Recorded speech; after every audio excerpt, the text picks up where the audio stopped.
Mapuso sa Bacolod City naman, National Historical Commission of the Philippines ukon NHCP gin pamalabagan ang pagpakayo sang San Sebastian Cathedral. Cease and desist order gin papanaog sa komisyon. Yaring balita nga atong gintutukan. Dalagko nga trases, halos katunga sa atop ang napangbaklas na.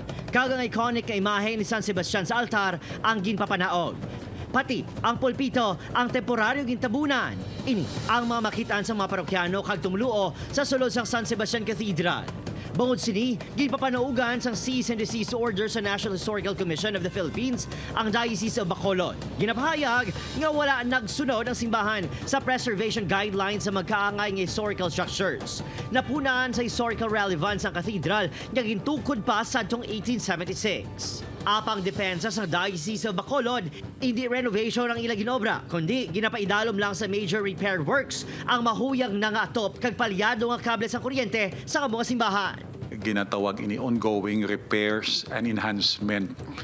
But silingon, hindi na siya renovation ang iyang kisame lawanit na kagdaan nagikatama kag kapila na kabes nga ang mga wirings sa sulod naga short circuit. Kapin sa katuig ang pagpakayo sa simbahan. Promisa sa Diocese of Bacolod nga makigangot sa NHCP kag sundon ang mga direktiba sini. Kami nagakooperar kag nalipay gani tungod kay may ongoing dialogue. Nagsapol naman si Bacolod City Mayor Albi Benitez sa obispo agud talakayon ang structural integrity sang simbahan.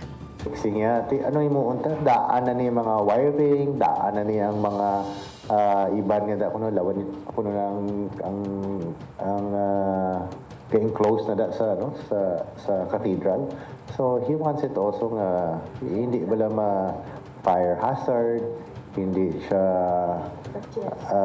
delikado. Nagpasalig man ang alkalde nga tabangan ang obispo sa NHCP. Nasugdan na ang pagpangbakbak sa interior sa San Sebastian Cathedral.